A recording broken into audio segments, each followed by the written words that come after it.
sound quality is very important to me. I'm that guy.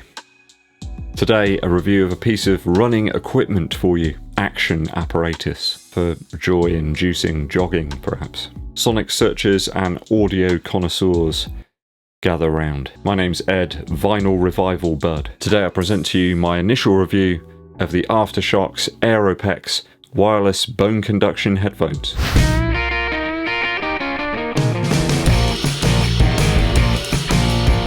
Thanks for tuning in, cats. It's always appreciated. If you haven't done so already and you're enjoying the channel, hit that subscribe button and click the bell below for notifications of when we roll them out for you. And it really helps the channel out in terms of the YouTube algorithm. If you give this video a thumbs up like and also share it with your running buddies. Dankeschön. I was very keen to test out these headphones after Aftershokz contacted me to see if I was up for it. And I said in true Arsene Wenger style, I am up for it. Though Aftershokz are not paying me to make this video, nor have they seen my review before you, my valued viewers, have consumed it like a tasty pizza, which is what I'm going to have later on. I'm not going to do my typical review style here because I don't really feel it fits. It's just not going to pass muster giving headphones scores out of 3 for various different things. But I'll put my own print on it like I always do, guys. First impressions really are how light the headphones are. The Aeropex fit really nicely around my head, which apparently is a normal size. If you're interested, the Powerbeats Pro comes in about 22 grams. These are only marginally heavier by 4 grams at 26 grams. 0.8 of an ounce for the Powerbeats and 0.9 of an ounce for the Aftershokz. I had no issues with them moving around on my 11.5 mile run earlier on. I think it's about 18.5 kilometers, something like that. There was a lot of sweat involved, a lot of effort. But yeah, the headphones just carried on, like some sort of soldier trudging through a vast swamp. I didn't really find them moving around too much and the sound altering all that much. Even with a cap on, both forwards and backwards, I had to keep switching it around depending on where the sun was coming from. The extra headwear caused no sort of issues moving the headphones about, and it felt pretty good over easier and much faster paces today. I believe these are IP67 waterproof approved. I'm not entirely sure what that means, I'm sure you can probably look it up, but apparently you should not use them for swimming. I know that the Powerbeats Pro that I have been using for the last couple of years are IPX4, and apparently you shouldn't blast them with sort of jets of water or submerge them for any length of time. So I think these are slightly better from that aspect. Sort of silicone-y type feel to the headphones themselves. Any technophobes out there, do not worry, setup of these headphones is incredibly easy. It's foolproof, in fact. It's just a long press of the 2 buttons on the right hand side of the headphones, and that puts it into a pairing mode, and then any device that you want to use can then see it and connect to it. And I think you can add several different devices as well, or at least the headphones can understand that they're paired with several different devices. I use my Forerunner 245 Music, but also my iPhone as well, and I had no issues connecting to the headphones with those devices. When listening to some music actually using the iPhone and Apple Music, there's some lossless stuff there and it sounded really good. I'm a big fan of physical controls on devices. Touchscreens are great, but physical controls are so much more reliable as a runner. Touchscreens just don't work for runners when you've got sweat-covered digits, you're covered in energy gels or something. That's not what you want. Just want a nice button that you can push. As such, I haven't encountered any major problems using the Aeropex. Up to now, I can access all of my running essential music, stopping, starting and going forwards and backwards through tracks, no problem at all, using that multifunction button on the left hand side. I think you can double tap and triple tap as well for various different things, and you can call up your assistant as well. So if I want to talk to Beast, obviously I can hold down on the button and contact her directly in the shoe sanctuary. I mean Siri and all that kind of stuff. The other 2 buttons there turn the device on and off and also alter the volume. But you can also alter the EQ as well. I was quite interested to see what that actually did. It seems like there's a couple of different modes here, like a standard open ear mode and then another one which operates by boosting the bass, I think, which is supposed to use with some supplied earplugs that they've given you.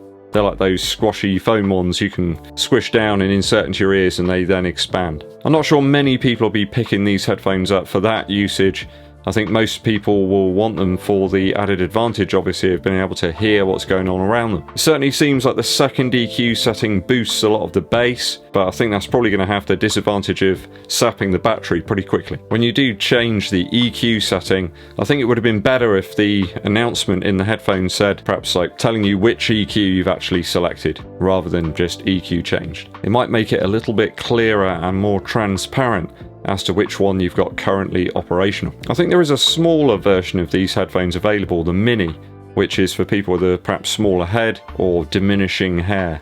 I have diminishing hair, but I think it'd be a little bit too small for me. I had a small gap at the back where the band goes around the back of your head, but it was about right. I didn't seem to get too much movement there, even when utilising the controls. Now, to sound quality. I think a lot of people pick these headphones up and expect some sort of on par performance with some closed cup headphones, or perhaps something that sits inside your ear. You aren't going to get that, so don't grab these headphones going into it thinking you'll get that sound. I wouldn't say that the sound quality here is inferior in any way, but obviously the way they work with bone conduction, you're not going to get anywhere near as much bass.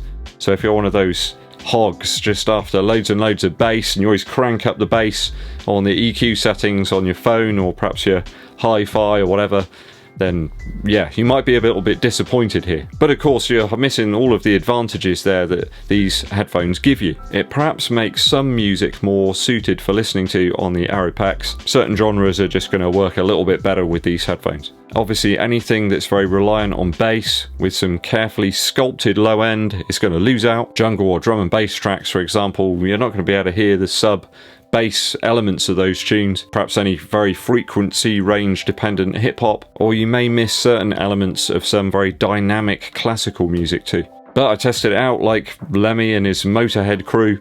Always sounds good. Some metal, some indie and alternative music, no problem at all. And of course, Ivor Cutler and various podcasts and audiobooks that you've got will sound just fine. So like I said, it's not a diminished quality or anything. It's just that it's a different sound. You have to get accustomed to it. And once you do, you don't really think of it. I think they're perfect for runners because you can take in other sounds from outside.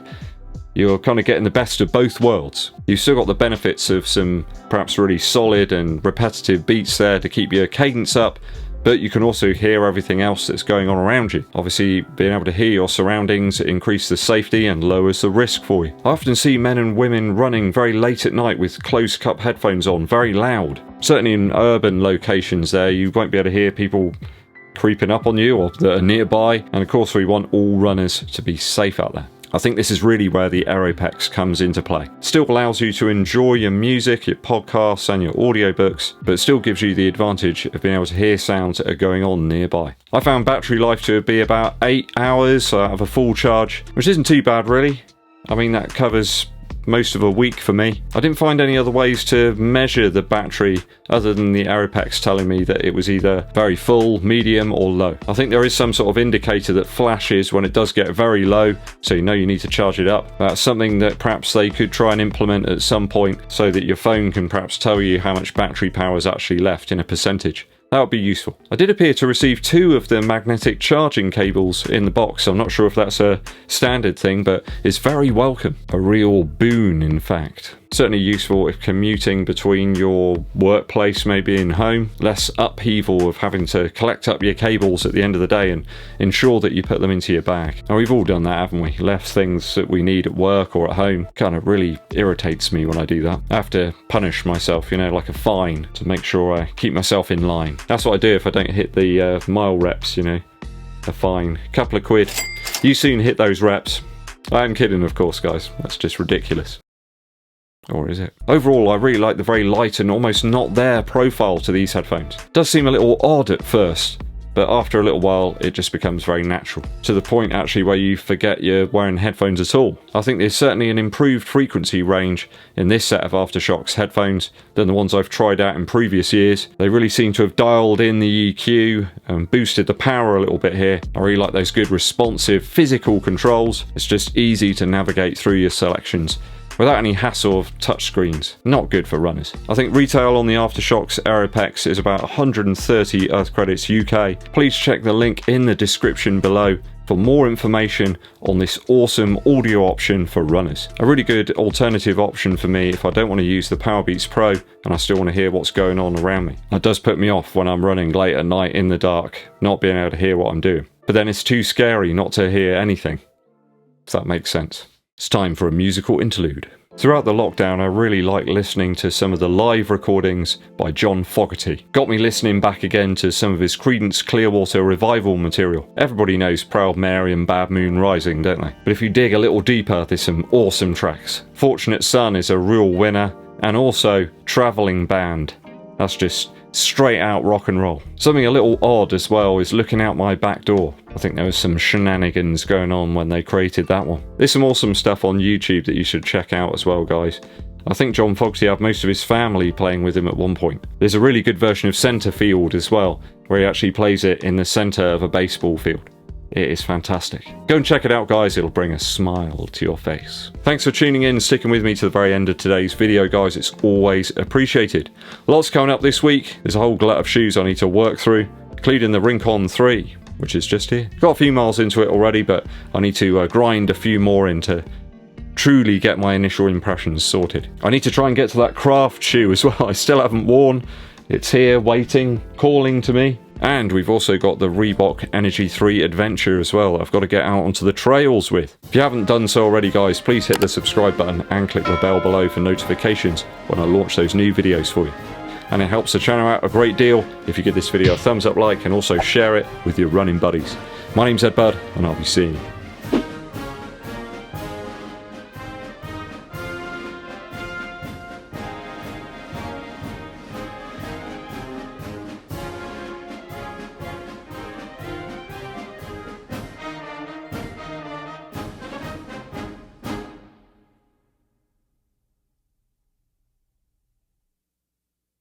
Hey guys, Eddbud here, testing out some headphones I've been sent by Aftershokz. They're called the Aeropex. They're one of these bone conductive style headphones, so they don't fit in your ears, which is useful for me because I do a lot of running where I'm near roads, crossing roads, lots of traffic. There's been a couple of occasions where I've not heard things and I've not been paying attention and I've put myself in danger a couple of times. So yeah, having these is a useful thing. It does mean that I can be a little safer on my runs. Sound quality wise, obviously you're going to lose out on a little bit of bass. They don't have the bottom end welt that you get from a closed cup over ear headphone, or even something that sits in your ear. Controls relatively intuitive once you've got the gist of them, and obviously memorising their locations, really. That's the main thing. About 6.5 miles in, I'm doing off on target half marathon pace, which is fun, but I've got very little energy left, so I think I'll just switch it to steady pace now. I've not had any issues with the headphones in terms of wearing a hat. It sits just below, so the hat doesn't mess around with it too much. Battery life's been good as well, only a couple of charges, and it charges quickly as well, and you get a pretty decent amount of time out of. Hey, there's a beast down here. Hello. Hello. Hi. You're just like my catty at home. You are. And you're very nice. You shouldn't lay in the road. It's dangerous. You look exactly like Beast. You even got a little bit under your chin. I gotta go now. Bye bye. You gotta stop for a few minutes to pet the cat. Beautiful creature. The frequency response range is a little better. I remember testing out some older Aftershokz headphones, and these things have a much wider range. You don't feel like you're missing out too much on the low end. You can still pick out the clarity, roundness of the notes on bass guitars and double bass, like cello and things like that. One small issue I have encountered with them is that in very windy conditions, you two tend to get a sort of drifty sort of sound. Things do disappear a little bit, but you're going to get that with any type of headphone like this, really. It's not to the detriment of this model.